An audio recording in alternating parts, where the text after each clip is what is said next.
Hello and welcome back to our coverage of New Horizons Festival. My name is Łukasz Mikołajczyk, and today I have the pleasure of talking to Rúnarem Rúnarssonem, the director of When the Lights Break. Hello. Hello.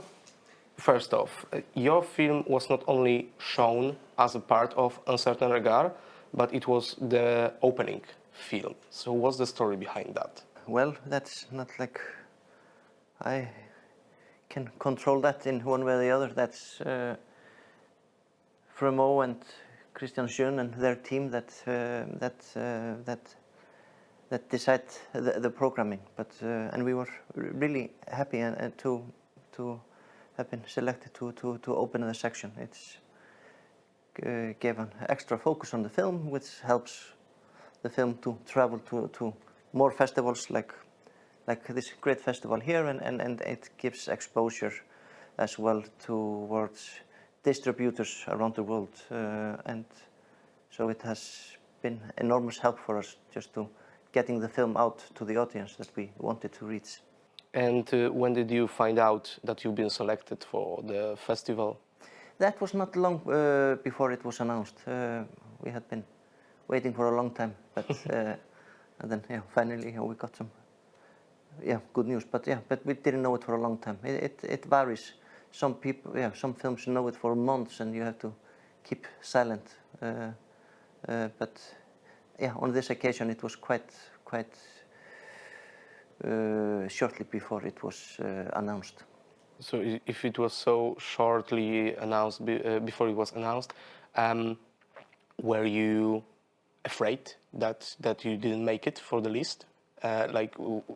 Was it a surprise when you find out that you are opening? That's never expected to open.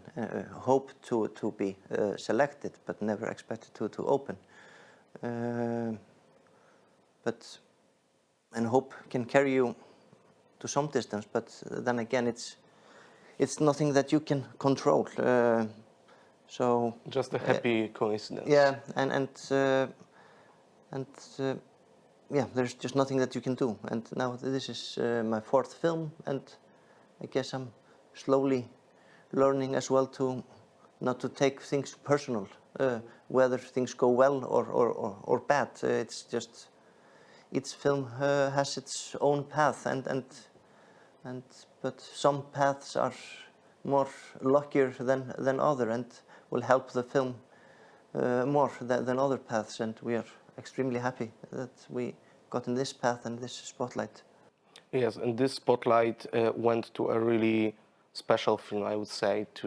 It seems one of the movies that decided to talk about grief, a topic that is really constantly showing up in other pictures in a way that's really unusual, unusually true, unusually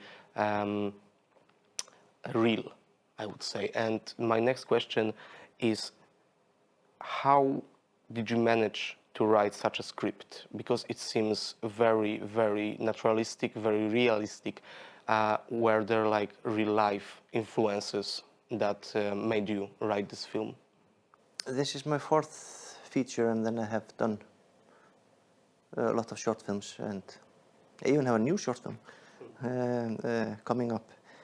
I write so far. I've been always writing my films, and and one way or the other, all films are self-reflecting. I base all my films on I mix together first and second-hand experiences with fictional things as well.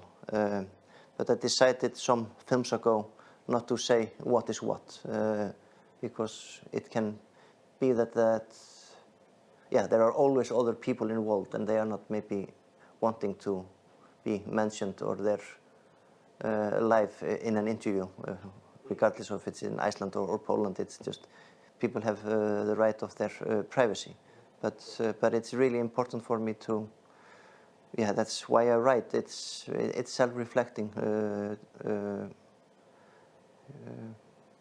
I don't go to shrink. I write. It's self-reflecting, but also I think it's comforting in some way, right? Do you hope to help other people process these feelings while you're writing about them? I guess that has crossed my mind or something, but I guess I'm too narcissistic in my writing. It's an urge. It's just something that I have to do.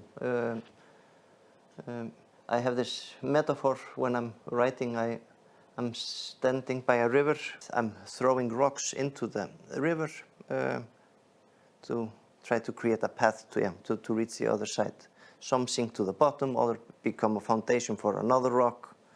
And it's when I can see that I can jump between the rocks and reach and go over that I start writing. And then I more or less just cancel my life. I just have to write through. I have to do it relatively quick, but there has been a long processing time leading up to it. And most of the time it's not the ideas itself that I'm landing on. It's something that happens in the flow, jumping in between these rocks. And it's quite often that I'm middle in the river and realize that I'm not taking this path, but I'm actually, I can see that there's another path that I can go. So it's something that really just happens, right? It's a process that you just go with. Yeah, but to reach to that phase of writing, that can take a really long time. So, and it can look like that I'm not doing anything when I'm throwing these rocks into the river. Normally, it's 4 years between my films. So, like after a film, then it takes at least half a year to travel with it, to help it to get as much audience as possible, doing interviews like this. And I'm often quite exhausted as well. So it takes me at least a year until I realize that I have started to throw rocks. A year to write, then a year to finance, and then a year to make. And then the circle starts again. So, but yeah, I'm not sure if I started to throw rocks, or maybe there are some rocks that I left in the river that when I will return to it, but so I have nothing on my heart now. There's nothing that I'm self-reflecting on, and maybe I will never make a film again because I just... Maybe it doesn't come to you, but when it comes, you will know it, right? Yeah, then I have to cancel my life for some days to get to write through. Okay, yes, and it really shows in your film that this is something that was a long time coming, something that was this effect of much self-reflection, much a long way, a long path that you taken, and it really shows in how authentic it feels. But a big part of that authenticity is probably all the great acting we see in the film, and the actors and actresses act really naturalistic during the action of the film, and so I wanted to ask, were there elements that were improvised during the production, or was it really a tightly built script that allowed them to get into these characters? Great bunch of actors, and directing starts in the casting process to find the right actors, and the right actors as well, how they function together as a group.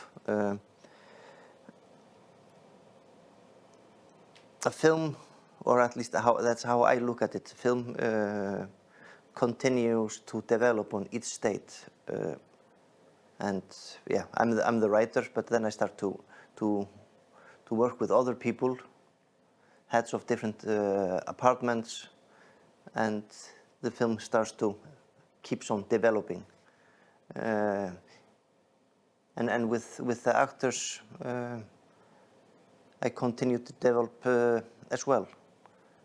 I rehearse each and every scene with them. Something that is naturalistic for me is not an expression. It's not naturalistic for them, so they should find their own vocabulary within the frame of their character.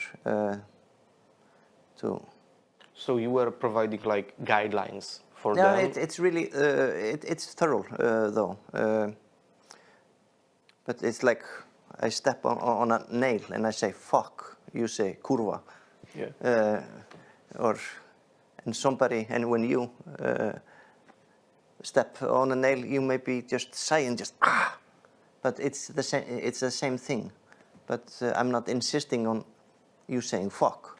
Mm-hmm. If you have to, what is naturalistic for you, and as well acting to be a big part of the director is to hold on to what is originally there and to be open to develop, to take it to the next stage. And that's with everything, with scenes, with lines of actors and etc. But yeah, then we rehearse all the scenes, and the scenes change, and sometimes scenes merge or you throw them out. I try to tell my actors to follow their impulses. We have set something up, we have rehearsed, and then I'm more talking about emotional impulses, because yeah, the film consists of three narratives. It's the words, or the storyline, and etc. But the visual and the audio should tell the story as well. And to be able to do that, then you have to have some kind of control as well. So it's most of the time that my actors are more bound to where they're supposed to stand. I have to find their motivation of sitting in a chair with leg like this because there is a window here that reflects somebody coming in and that gives a dimension and supposed to be a metaphor for blah, blah, blah, blah, blah, blah. You understand what I'm trying to say? And the squeak of the door is the inner whatever. So therefore they have to sit there or stand there, and but they should go introvert. I tell them I'm interested in their heart, but not their brain.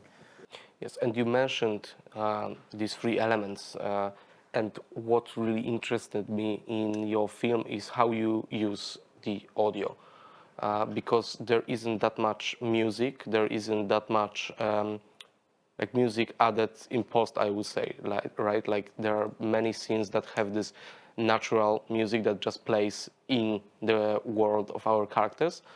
And what made you decide to do it that way? Because it's I think rare. It's a route that I've been slowly, gradually going with our films.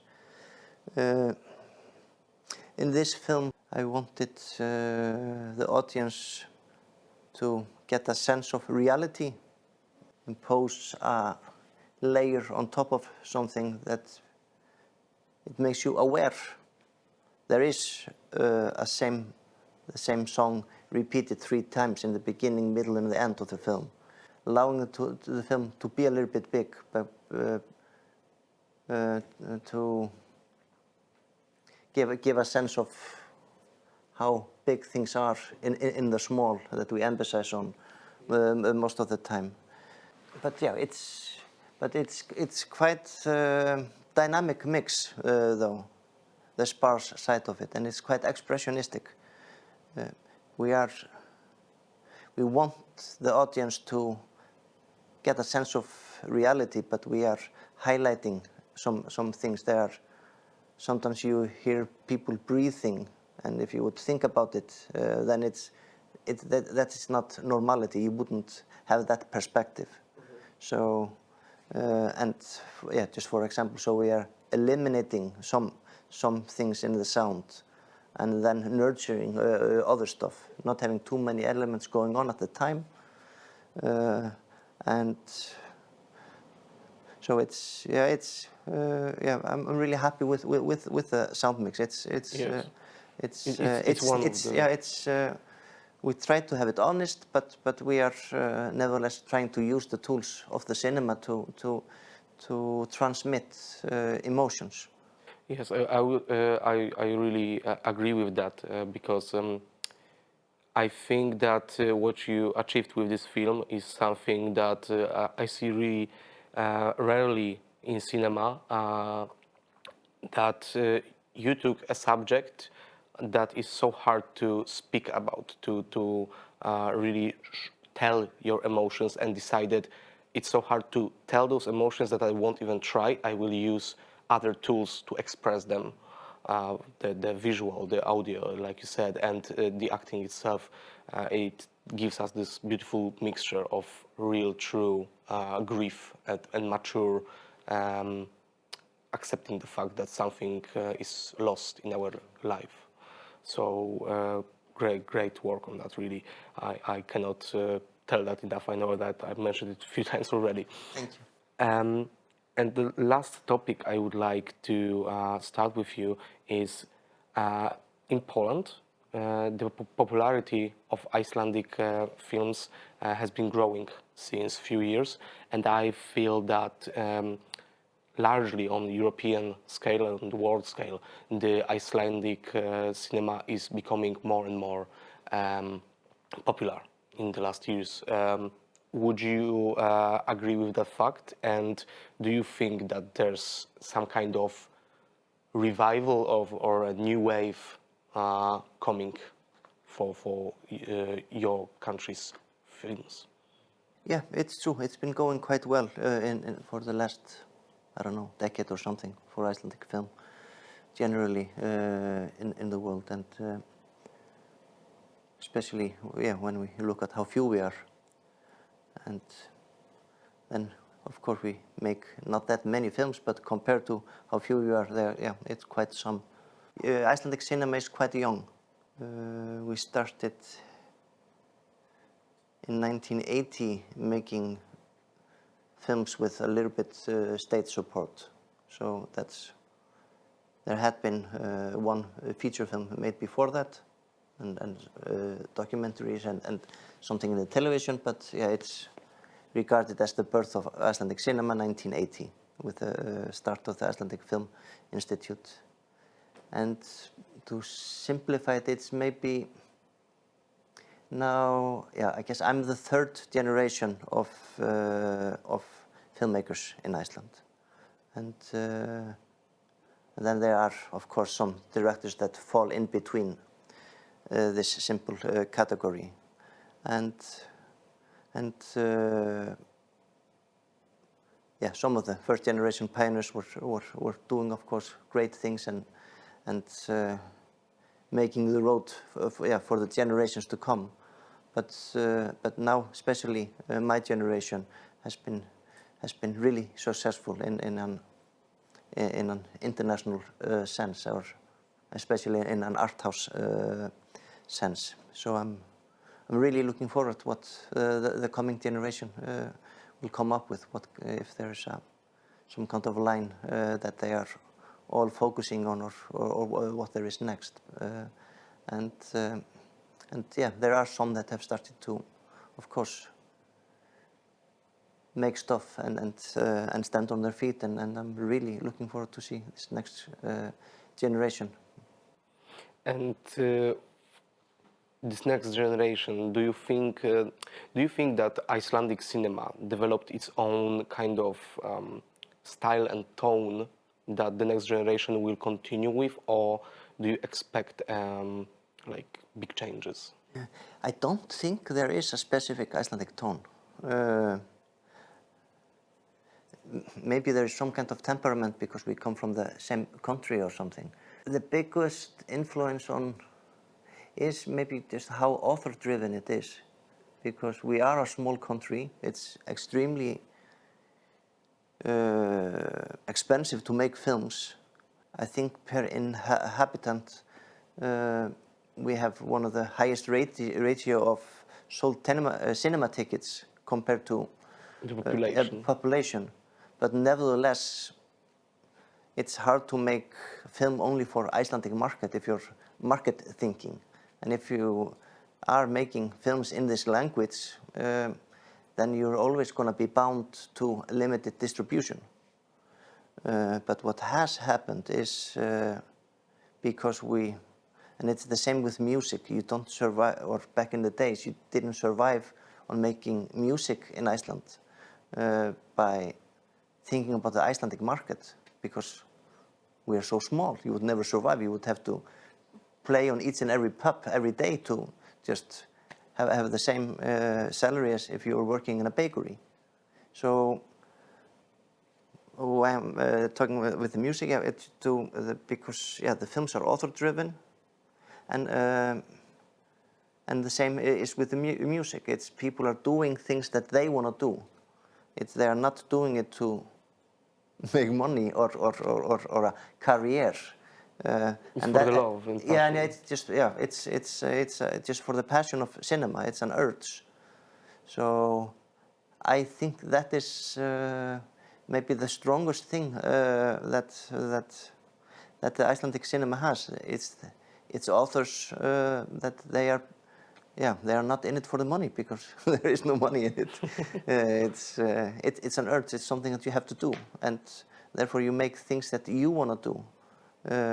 And if you want to do it, there should be some kind of truth in that is resonating and will resonate with the audience, because somebody is trying to be honest towards themselves.